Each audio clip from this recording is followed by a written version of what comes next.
Fintech Chatter podcast, brought to you by Tier 1 People, the leaders in executive search for fintech ventures.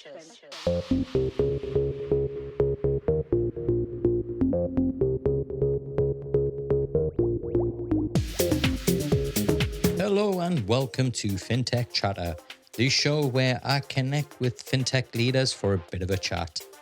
I'm your host, Dexter Cousins, and today's guest is the CEO and founder of one of Australia's most exciting fintech, Honey Insurance, a smarter way to protect your home and contents. Richard Joffe is a 3-time founder, serial entrepreneur, and was recently recognized as CEO Magazine's Entrepreneur of the Year.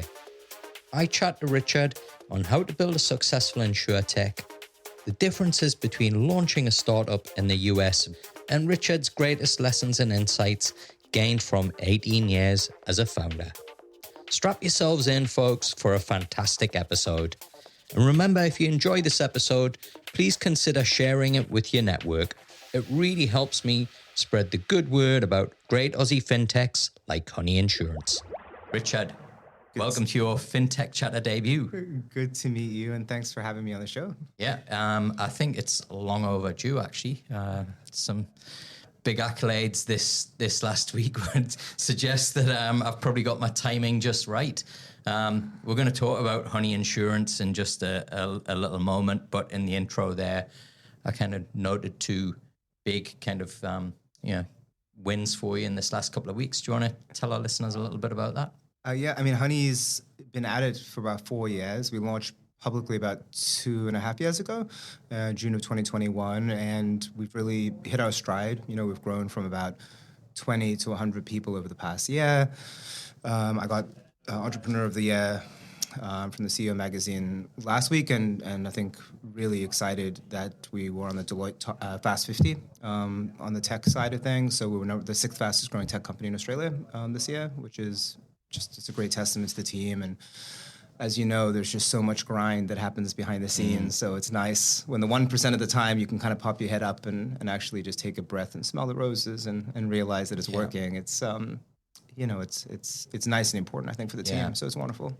Fintech in Australia, and I don't know if this is the same in the US, but it's kind of gone like the path of dance music in the 90s, where there's all these derivatives of dance music. Totally. Yeah. But it was to given that I pride myself in being across all of them and being agnostic to them all, and but if there's one area that I think is so tough to crack, and everywhere is tough to crack, but insurtech and insurance, to be number 6 and to be an insurtech business is a real kudos to everybody involved. Thanks, Dexter. Yeah, for sure. It's a tough space, I think, to get to first base is what I'd say. Yeah. I think once you have some scale and you have the capital and the team and product market fit, then it's the barriers to entry are very high, is what I would say. Yeah. What exactly does Honey do? Like, what kind of insurance do you provide? So Honey is a home insurance company. So we're trying to create a digital home insurance company, a next generation version of what you'd see out there within the incumbency. There's in Australia about 5 companies that control 85% of home insurance in Australia. To give you a sense, it's mandatory, so you can't even get a home loan without home insurance. So everyone understands it. Everyone knows the feeling of getting the price jacked up every single year, loyalty taxes, it's pervasive. And so there's a lot of things that are broken in the industry, from how pricing works to how distribution works to even just how people are engaging with their customers. No one's really actually trying to reduce risk, for example. So the idea of Honey is, how do we actually reduce risk for people in their lives so they don't actually make a claim in the first place? And then how do we make everything totally digital, right? From how you sign up in 3 minutes to how you make a claim in hopefully 2 days, not 42 days in terms of it getting sorted out. The aspiration really is to streamline it so the insurance policy is actually supportive in your life and helpful, and rather than just something that sits in the background and is difficult to use if that day comes. Yeah. So how do you go about actually helping your customers reduce risk? Yeah, so we have a whole product roadmap at the moment. One of the things that we do, for example, is that when people sign up, we send them, it's about $300 of free smart home sensors. So the 3 biggest things that can happen to someone's house that's avoidable would be flood. Yeah. So typically your flexi hoses might bust. There might be a drip, for example, because you didn't clean your gutters on the roof. So it's flooding, it's fire, and it's theft. And of course, what people fear is not necessarily what the data supports. So, people are very scared of fires, for example, but it turns out you should be much more fearful of flooding, as an example. Electrical fires are quite rare. And so those sensors, all three of them do the same thing. If your fire alarm goes off and you're not at home, you get a text and an email, saying, hey, your fire alarm's going off right now. You might want to go home or make a call. You get a text message as well if there's a water leak. So typically people would put one underneath their sink or put one near the bathtub, areas like that. And then often they'll put one next to the garage door or your front door. So if the door is left open or it opens when you're not home, you know about it. So it's almost like a very simple DIY home protection kit. And when people sign up to Honey, they don't just get that, but we actually give them a discount if they put it in. So the whole idea is, how do we give people technology? How do we give them services so that we actually reduce risk? So if you just want to buy a home or landlord policy, it's like, hey, Dexter, if you just want to buy a policy, it's a great policy, easy, great coverage. By the way, if you want to put in the smart home tech, you get a discount. And then we're going to have other services and technology over time that get rolled out where you keep getting discounts, for example, or subsidized equipment and services in order to stay safer at home.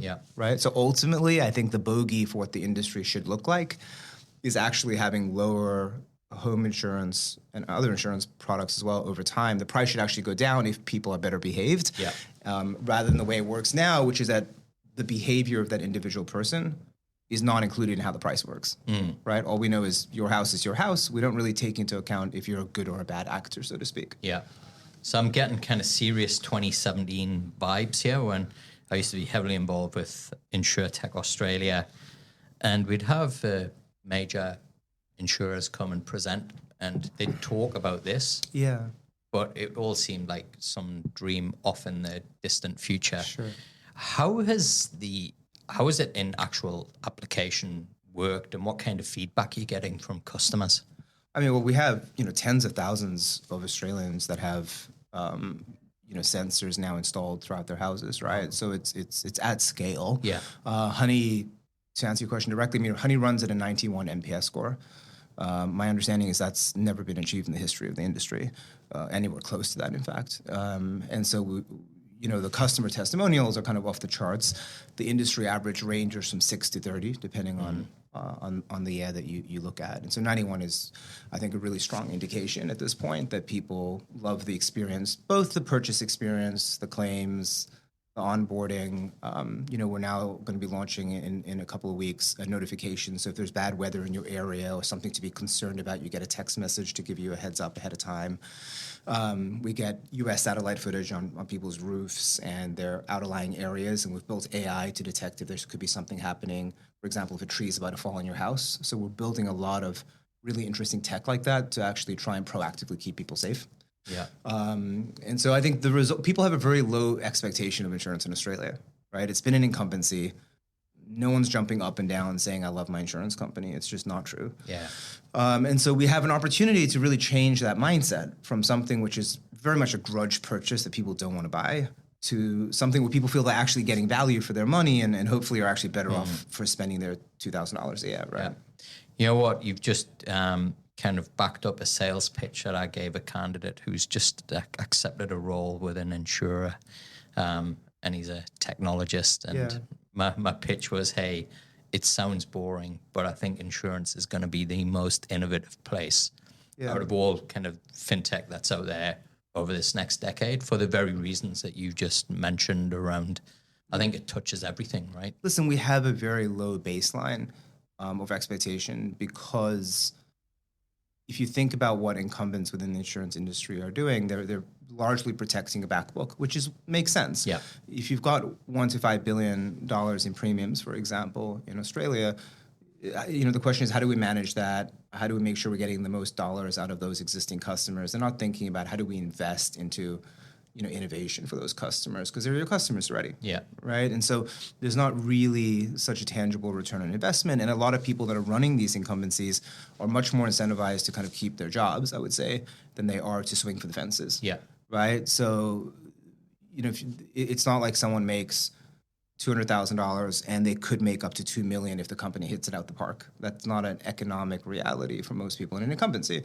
They make a salary, and they may make 10 or 15% more in bonus. And so both the incentive structures and the nature of their business model is such that they have innovators dilemma. It doesn't make sense to take significant existential risk and invest in that kind of way. So they're being rational in the way they behave.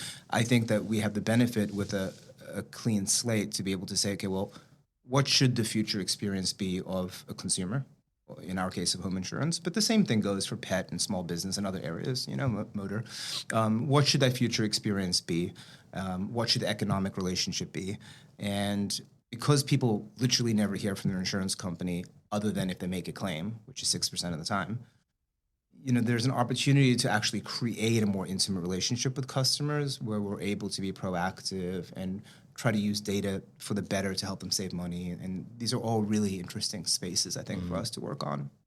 I think one of the reasons why I love recruiting for fintech so much is its complexity. Yeah. So, the kind of Facebook mantra of move fast and break things, you just really can't do that in an insurtech or a fintech because, you're likely going to end up in trouble with regulators. Absolutely. The other complexity is the capital management piece. Yes. And we've talked about some really innovative tech that Honey's involved in. Yes. But you've then got this whole other side of the business. Yes. That is kind of must keep you awake at night as well. How do you manage those two almost like paradoxes? Yeah, and so when I set up Honey originally, I realized that there were two very different businesses that could exist. And I think when you look at a lot of the businesses that haven't worked globally, many of them stepped into underwriting. And so instead of focusing on the insure tech piece, which is really about digitization, it's about distribution, it's about novel experiences for customers and data, instead of focusing on that area of the value chain, they stepped into the capital management. And if you think about the skill set that's required there, that's a game of scale reinsurance purchasing in Bermuda. That's about catastrophic risk modeling of cyclones. Like, it's a totally different skill set. And there's no question an incumbent is better at that than an insurtech like us will ever be. And so I've tried to avoid that desperately. And so we have a partnership with RACQ. They've been wonderful. The CEO of RACQ sits on our board, David. They're the largest shareholders of Honey. And so RACQ do the underwriting component, and they absorb that risk, which means Honey can focus all of our time on those other components. So we focus all of our time on how to work with Bank of Queensland or with AGL, with all these great partners on distribution, on digitization for customers, novel experiences, and of course, data. And so I think it's really important to kind of know where is the area that you can add value in the value chain, and make sure that you don't meander into diluting your ability to focus on that. But there's no question a startup can never be balance sheets competitive against an incumbent. I think that's a foolish battle to try and fight. I wanted to talk a little bit about the Honey business and the journey that you've been on. Sure. So you mentioned in the intro 20 to now over 100 people in the space of 12 months. Not just any 12 months. When you look at the data, the funding levels that we're seeing in fintech in Australia back to 2017, 2018 levels. Yeah. To see that you've been able to grow the business, bring on and create that many jobs in a time where a lot of businesses have been making redundancies. One is, I think, incredible. But two, that to do that, I'm assuming you've had to raise capital as well. Yeah. How have you gone about that, given the climate that we've been in this last 12, 18 months? Yeah, I think, the traditional way to raise money is that you knock on a venture capitalist door, of which there are limited options in Australia, and you say, this is my widget, do you want to fund it? I think the reality is there's lots of different capital sources. There's venture debt. Yeah. Of course, there's venture capital, there's venture debt. There's family offices. And there's international investors, and then ultimately there's also customers. I am a huge proponent of always raising money as much as you can from value add, which to me is thinking through what is the biggest failure point for a startup, and then how do you raise money from someone who can solve that problem. So when we started the business, we raised about 15 million or so out the gate in a seed round. That money came from RACQ as the underwriter and from our distribution partners. It came from AGL, and it came from Metricon and Mervac and all of these folks that could help us get the product designed, and ultimately start to get it sold in the market with that, kind of build that muscle. And so I think, as a starting point, you have to be very clear about where is the best money to help de-risk a business. And often people don't like doing that, because if the smartest person who's closest to the problem, that customer, doesn't like what you're doing, the truth is you need to be looking in the mirror and asking, if you're really solving the right problem, right? So it can be quite, I think it can be quite difficult for a lot of folks. But I think ultimately I've gone to a lot of the customers, and most of the money that we've raised so far has been we've raised about $40 million so far. There'll be a big announcement on another funding round in first quarter next year, and most of that money has really come from strategics. Yeah. So I've really focused on customers as the funders of the business and the partners and helping to build the business, as opposed to just getting money, so to speak. Yeah. One of the big challenges, and it's almost like this cycle that we go through every few years, Richard, here in the fintech ecosystem down under, is this tenuous relationship between incumbents and the startup community. And you kind of, it almost, somebody came up with the term frenemies, and there's always this tension, and sometimes it's like, we're friendly, and then other times it's been quite hostile. 2017, 2018, it was pretty hostile. There's been hostility kind of re-emerging, I think, over this past 12 months. How have you then been able to forge such productive relationships with your investors and your customers? I can't speak to some of the other headbutting, I think, that's probably happened. I think my observation as kind of an outsider that's now somewhat in the inside from outside of Australia, I think, in places like the US, I moved from Palo Alto, San Francisco, right? So I think when you're in places like the US, it's so competitive that the incumbents are highly incentivized to find ways to partner on core value props. Yeah. Whereas when you're in a smaller market like this, especially an oligopoly like we have, the incumbents are not incentivized to really experiment, right? So when I originally came to Australia and I met some of the incumbents, they told me flat out, they said, listen, our biggest profit pool is where you're looking to play. We're not going to help you get to market because we're not under threat, essentially. Yeah. And so I think, in an environment that's highly competitive, you have less of that headbutting, you have more collaboration, because there's a genuine feeling from both startups and incumbents that they will always be under threat. They don't have a monopoly, so to speak, or an oligopoly, right? I think in an environment where everyone's cozy and protected, whether it's banks, insurance companies, you name it, right? Supermarkets, it doesn't matter. They're not under as much threat.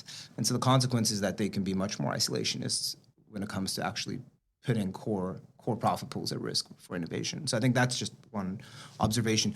But in terms of how we did it, I went to companies that were interested, for their own selfish reasons, in improving their core retention. So for example, if you think about an energy company or a retailer or a telco or any of these companies, ultimately, they don't really care about insurance. What they care about is, I sell a house, or I sell home internet, or I sell energy and gas, and I want my customer to be really, really happy so they stick around for longer. That's my core metric as a business. Mm-hmm. And if you can give me a 91 NPS score and this amazing experience for my customers through insurance, yes, we'll make a bit of money there, but really what I care about is, how do I improve that core retention? The customer, through bundling, is going to want to stick around for longer. And so I spent a lot of time with companies who were interested in customer experience, not just making $1 on an extra value-added service.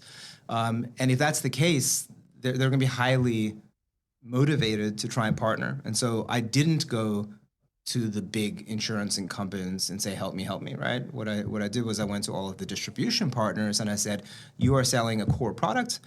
If we're right, we think that we can really wow a customer. Mm-hmm. We can keep them safer. We can really shake something up and do something special for them. And the result is that if we're using your brand on this experience, then your core product will be stickier, right? And so I think their motivations generally were to do right by their customers and create a stickier experience. And so that trumped kind of getting involved in the small oligopoly and then hoping someone would break rank, which is always challenging. Am I right in saying that you were quoted as saying something along the lines as, it's easier to get a startup off the ground in Australia than it is in the US? I think in some ways it is. I think in some ways it is. It depends a lot on the type of startup, obviously. Yeah. I think Australia is much easier to replicate than it is to innovate, at least in the early stages of a business. In the US, if you think about Australia, you either have to think small or you have to think global on day one, right? Like that's as a general concept. And I think in America, you can think big and domestically on day one, just because of the size of the market. And so you're very incentivized, and the investors are very incentivized to tell you to do things that are super innovative and novel because the stakes are so high. In Australia, it does lend itself better to replicating, so to taking what's working already in other countries and localizing that. So I think the playbook is different. But I do think in Australia, it's far less competitive. I think there's not that many entrepreneurs who have done it several times. Yeah. And there are a lot of great early adopters and partners who want to innovate on the company side. Yeah. I've been really heartwarmed, I think, at how many Australian companies have wanted to step up with Honey and work with us to innovate. And there is kind of an open field, I think, for that, right? Now, this isn't your first rodeo. And you've kind of made my transition really easy here to the next part of the discussion, which is the podcast over the last 4 years has become almost kind of an archive where the next generation of founders have listened to it and have been inspired, heard ideas, alternative ways of raising capital, of going about growth, of getting product market fit. And it's fantastic that I've been able to share knowledge of experienced people like yourself to a broad audience. Given that this is now your third rodeo, what would you say was the kind of biggest thing that you'd taken from the previous experiences? Am I right? Next time, I'm not doing this. What was that? Is it one thing or the? Yeah, I mean, I don't think there's a single silver bullet. I think clearly there's, at least for me, I've changed the way that I think about building. My first company was Park Assist, which is all those green and red lights that shows you where to park your car, which is an automation play based out of New York. We're in about 20 countries or so. The second one was US only, and it was an automation play in the recruitment space. So the idea was to automate recruiting departments, and RACQ and other customers and partners invested. And this one, of course, is an automation play in insurance. And I think what I've learned on each of those steps, at Park Assist, I think one of the big things I learned was alignment. It's okay if you want to have a small, tightly controlled company that grows relatively slowly. And it's also okay if you want to shoot for the stars and build a multi-billion-dollar business. But if you're not clear on day one with what you want, and you end up hiring people or having co-founders or having investors or customers who want different things, then it becomes really spaghetti pretty quickly, and it was incredibly challenging in that business because we just had people that wanted different things. Yeah. And none of those things are wrong, by the way. But you every single decision becomes extremely complex and then almost impossible to make if one investor wants to get on at 3 years and the other wants 8 years. And, if you have a co-founder who wants to make 3x and a different one who wants to make 30x, those are different things. And if you have, employees who want to do a 2-year run versus 10 years and be very safe and comfortable, those are totally, so there's nothing wrong with any of them, but I think alignment is critical. And so I've become like, stern about alignment, right? Like this is the North Star. We're going to be 1 in 10 houses in Australia by 2028. This is the strategy. This is what the multiple is on exit. This is how we think about incentives, equity. Like it's crystal clear. So I think I made a lot of mistakes in my first company around alignment. In the second company, I think I learned the importance of taking customer money as opposed to traditional venture money, at least in the early stages of the business around product market fit. I think at all costs, you want to get customers to have skin in the game.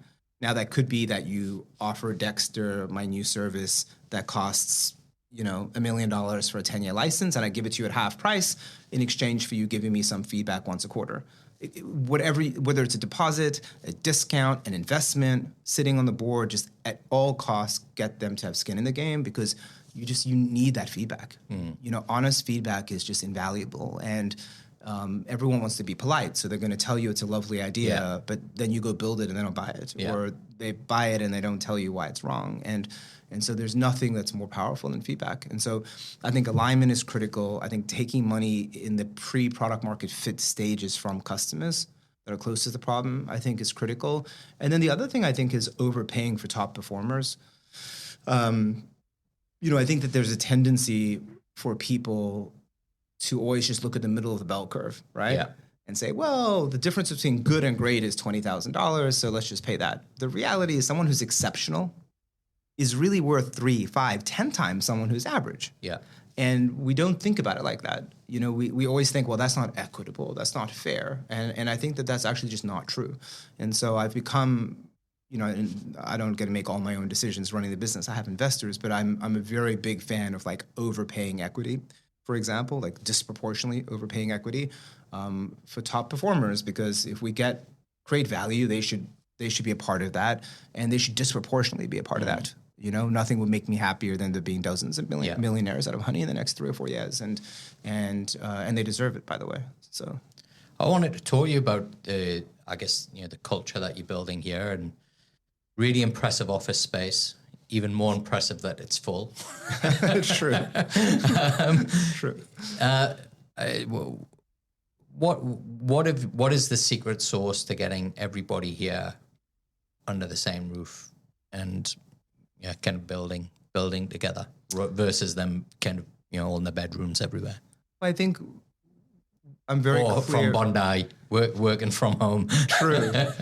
Well, look, we obviously, as you said, we have a great space. People are very well compensated on equity. There's only so much you can do on cash to compete with incumbents, but every single person in this company has equity, and in some cases meaningful equity. And so people really feel like they're in it. So I think having a clear North Star, having everyone have skin in the game matters. I think as well being super transparent matters. One of the things that is most important to me is trying to make honey the first stop on many people's journeys where they ultimately will become entrepreneurs or join other early stage companies. I will or won't build again. I don't know yet. I would love to if I have the energy to stay on the field, as they say, and take the hits. But there's the PayPal mafia and the eBay mafia and the Google mafia. And I think that it's an incredible thing to create a company where people go off in the next 15 or 20 years and they can use the money they've made here and the skills they've made and what they've learned to have a honey mafia, so to speak. And they build together and work together. And that to me would be one of, that would really be something I would, be an extraordinary thing to reflect on, I think. And so I try to be as transparent as I possibly can with the team. We do fireside chats. I try to do one-on-ones as much as I humanly can. We have almost an open book policy, essentially, on everything. And we do that. I do that because I want people to actually understand what's inside the box and how it works, so that they can go off and do it again. Yeah. Right? They're not just in their own silo. So part of that is important so they understand how their day job contributes to the broader picture. But I think part of it is just skill set. You learn by osmosis, and there's not really a replacement for somebody telling you why they're nervous about this, or this may not work, or why we screwed up about something. Yeah. And so I think for me, a lot of it has to do with how do we equip people with the skills and the knowledge, so if they want to go build again or join another early stage startup, they're empowered to do that. I want people to leave in 2 or 3 years, really I do, because I think a rising tide raises all boats. And I think the more we can skill people up and they go off and do other things in the Australian ecosystem, I think we all win in the end. I've been quite bored by the kind of, the kind of conflict between work from home versus being in the office. Sure. And it's been, really quite exhausting, actually, to have so much data, that comes not only from quantifiable data, but qualitative data of sitting opposite people like yourself and, privately sharing me all the things that are going on in the business and how the business is performing or not performing. And I think ultimately what's really kind of stood out to me, Rich, is I've had top performers say, I don't want to work in a place where it's remote and remote first, because I don't feel that I'm learning. Yeah. I don't feel like I'm being challenged. Yes. I don't feel like that thing that you said about osmosis. Yes. And I've often equated startup life to being synonymous with elite sports. is it takes the same kind of person, discipline, resilience, all of those things, structured, clear vision, clear goals, being able to visualize, the outcomes and make them the sacrifices. And I think that a lot of the narratives that we put out there on social media around startup life kind of glamorizes it rather than presents it for what it actually is. For sure. How have you then been able to attract talent to the business if you're so transparent and everybody's in the office? Surely, I know that people say money's not important and equity, it's a nice kind of carrot to dangle, but for the best performers, it's not. My experience is that's not the thing that's going to get them across the line. What have you found have been the kind of secret, sources to getting people, top performers into the business? So firstly, I'll say, I think firstly, everything that you're talking about is kind of contradictory. Sorry to interrupt, but it's contradictory to what pretty much everybody's saying out there that talent and top talent wants. Well, look, I think a couple of things. I think startups in a way are kind of like marriage, right? There are norms to what works, but there are also plenty of outliers, and that can work. So I think there isn't a single one size fits all, but of course there's a bell curve, and 85 to 90% of the bell curve should fit into something that looks kind of similar. Okay, so I'll start by saying there are people that have built completely remote companies that have worked. I've never seen it, but it does exist. So a couple of thoughts. Firstly, I think that money does matter to a lot of people more than is socially acceptable to talk about. We feel we need to talk about purpose all day long. The reality is most people have kids, most people have a mortgage, and I think it's actually intellectually dishonest to say it's only about your passion and purpose. I don't think we live in some hedonistic. So I've got some evidence to support that, right? So, and I actually I believe in transparency as well, and part of my process is we talk about salary up front before I even meet with the client, and the response to the question is every time, money's not the motivator. And when I share that, actually I spend about 10 hours of a process just negotiating your salary. So it must clearly be important. People are really reluctant to talk about it. I think that we've been socialized into this not being a topic, which I think is a disservice to people, and I think it's a little dishonest. Clearly, there's 3 or 4 levers that matter, and for everyone, there's a different component to that. Some people might inherit a lot of wealth. I mean, obviously, everyone's different. So let's not try to over structure everyone's response. But I think you've got the financial package, you've got the quality of work that you do every day, you've got the people you work with, the direct people and your direct manager being more important than the culture of the company. So there's a higher correlation, as you might know, between whether people stay in a business based on their cultural fit with the team than a company. Right? And so, for example, engineering teams across companies have a much more similar culture than engineering and sales teams within that same company, as an example, okay? And then, clearly the skill set and learning and right? So my experience has been, firstly, I think it's very important for people to understand exactly what does the equity mean. So if we sell the company for $300 million or $1 billion or $3 billion, what does this mean? You get 50,000, 250, and 500, and people then understand. And by the way, in order to get there, this is what the revenue and EBITDA needs to look like of the company, which means this many customers in year 2, 4, and 6. And then if you can outline that articulately, then people get that. When I was in San Francisco, I learned that trick from a company called Palantir, which is the biggest data science company in the world. And I thought the first time I saw an offer letter from Palantir, one of my engineers brought it to us, and I kind of laughed. I was like, oh, how can you put 20 billion and 100 billion on paper? This is obnoxious, And then I realized that actually it wasn't a ludicrous idea, meaning if you tell somebody you're getting $10,000 of shares or 500 shares, no one knows what that means. But if you're able to actually articulate and say, listen, this is what it means at this value, this value, and this value. Of course, you can't predict the future. No one has a crystal ball. But then people understand as the company's tracking what it means for them and their family. And so I think, firstly, I think it's underrated, making sure that you're very clear with people about what the equity is likely to mean in different cases, and then laying that out. I think nearly all startups I've seen do a very poor job of that. And the consequence is that you give away equity either to people who don't value it, or you aren't giving the right amount to people. Okay, so that's the first point. The second, I think, is that if you want to hire exceptional people, our job is to set the North Star and then support them getting on with it. These are not children. These people are incredible, gifted professionals, and it's, I think, again, very demoralizing to go micromanage people and tell them how to do their jobs or resource constrain them. Like, either you want to play that game or you don't. Yeah. And so I think it's important to be clear about what the outcome financially is for people, because that is important, more than people claim, and should be, by the way. The second is, I think it's very important not to micromanage and just be clear on what leadership and the strategy is, and then give them all the support back into the hill getting there. And then the final thing, I think, is I've become progressively less tolerant of underperformers, or call it B players, average performers, as I've gotten on in my career. And I've realized as I've gone on in my career, what happens when you allow people to stick around that are not high performers is it's irritating to the high performers, and they leave, right? So it's not so much that the average people are destructive to the business. Let's put aside people for a minute that are actively destructive and poor performers. But the average performers, the people that are great, working crazy hours, that are super gifted, look around, they're like, hold on a minute.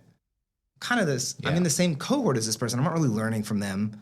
I'm carrying their weight. They become resentful and they pull the pin. And so I think what's important is the financial component and being very clear about what it means practically. I think that rarely happens.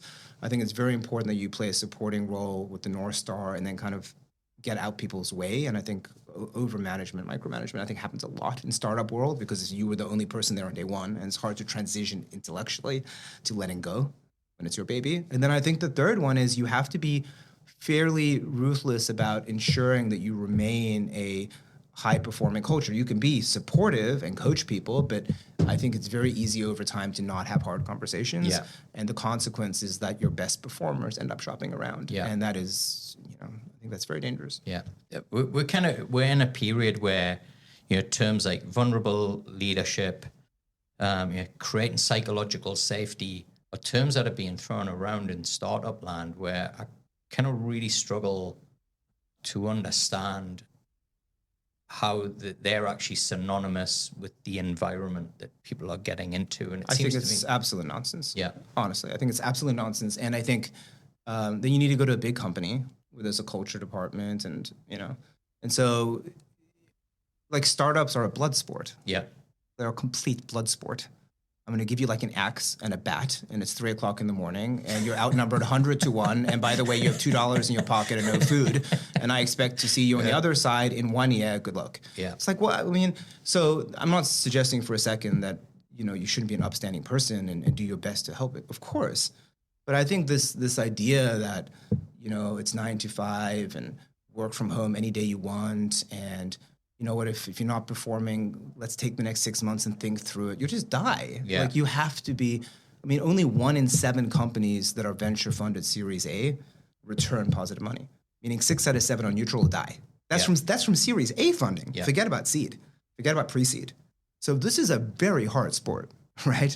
And if you've done it before successfully, it's the 1 in 3. Yeah. Meaning you're into Series B and C, right? The odds are statistically against you, even though everyone walks down the aisle think they're going to make it, you know what I'm saying? And half of the world gets divorced, right? So, and it's much worse in startup land. And so, it's not that I'm not empathetic to that. I just think there's an age and stage of a company where you can start to have those sort of luxuries, for lack of a better term.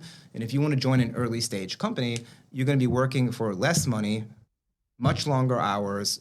The benefit is that you learn enormously. Yeah. You have equity upside. You're working with high performers and interesting problems, but you can't have your cake and eat it too. Yeah. Right? Nothing great gets done 9 to 5 while chilling on the beach. It's just not true. And so if you want to create, if you want to build, whether that's wealth, incredible products, help to move an industry forward with an interesting problem, then you're kidding yourself if you think you can go to the Olympics and train 2 hours a week. That's just not true. Yeah. Right. And how, in terms of the group that you've got together, is it mainly tech people? You got sales, product? How's the business structured?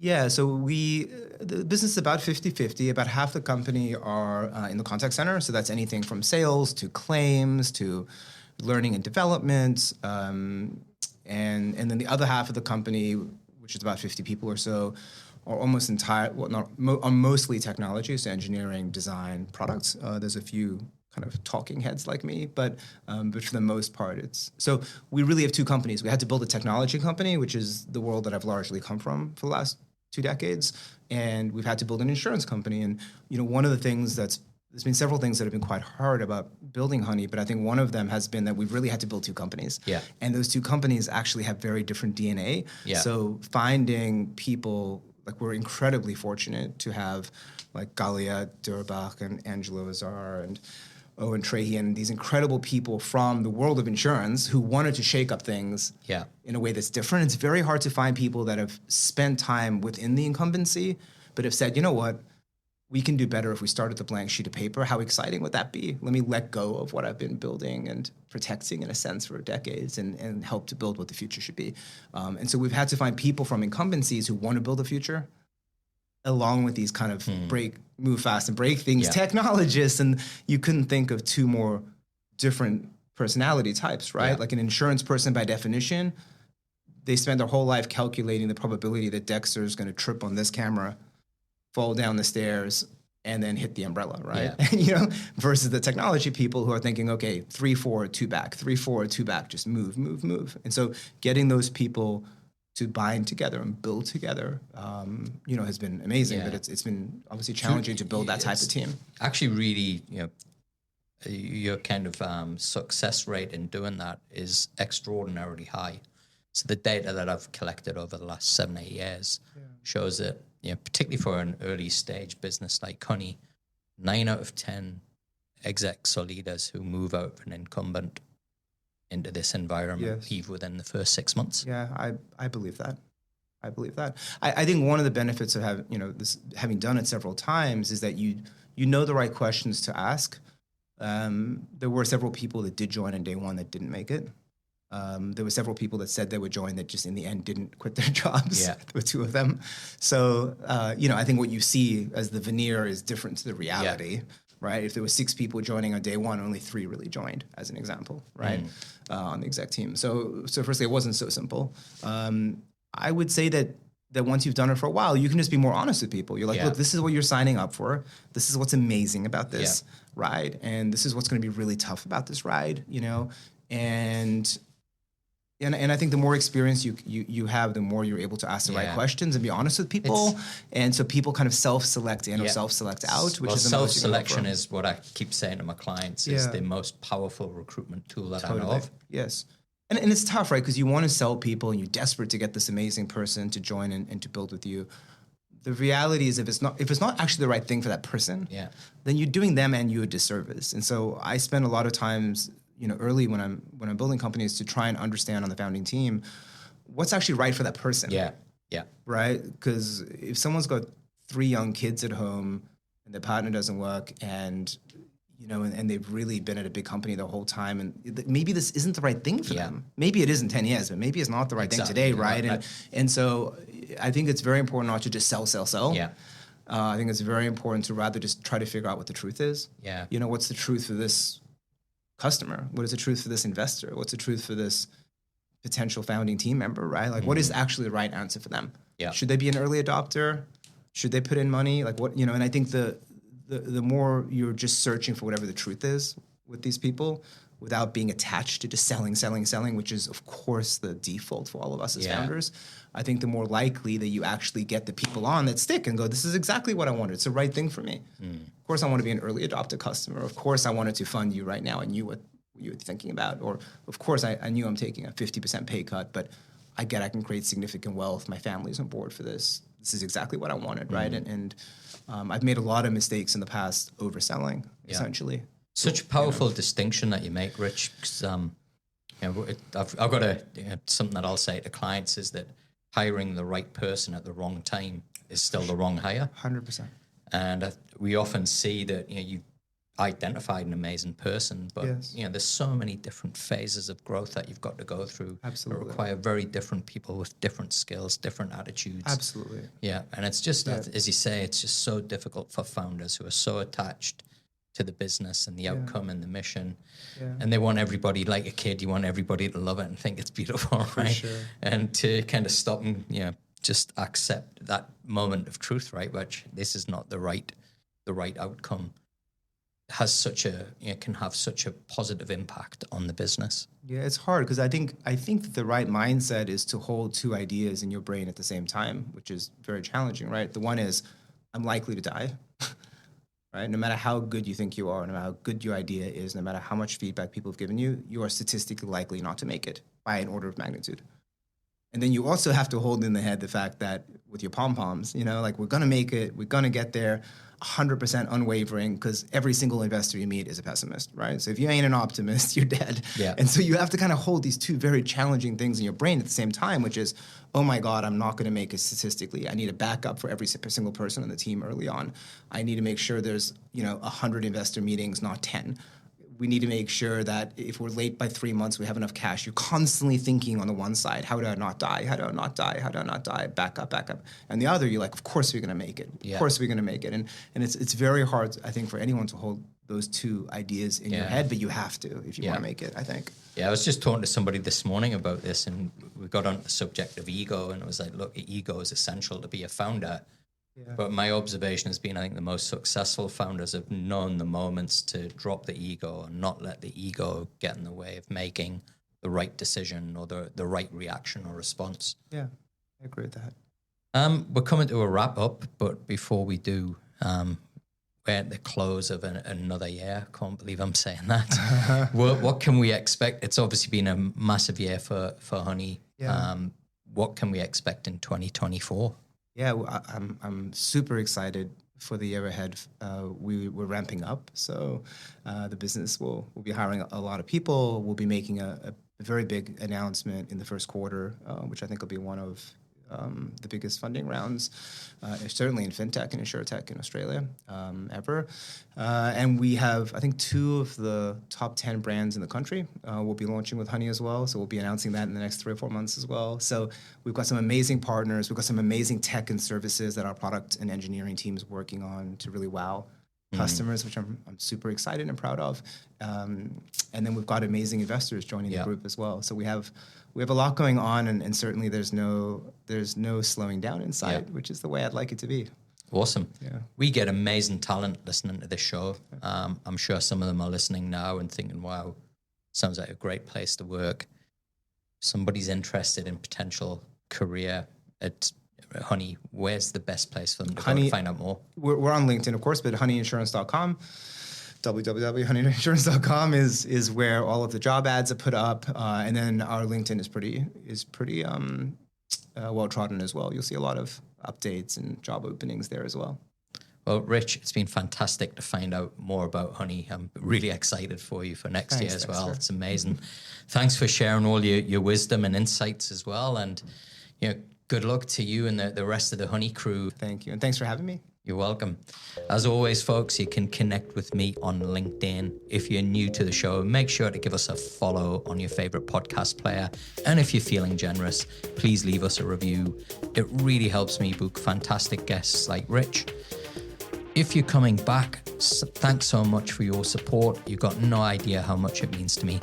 And until the next episode, keep well. Fintech Chatter is produced by Tier 1 people. Leaders in fintech executive search. We'll find world-class leadership talent to build world-class fintech ventures. And you can find us at tier1people.com.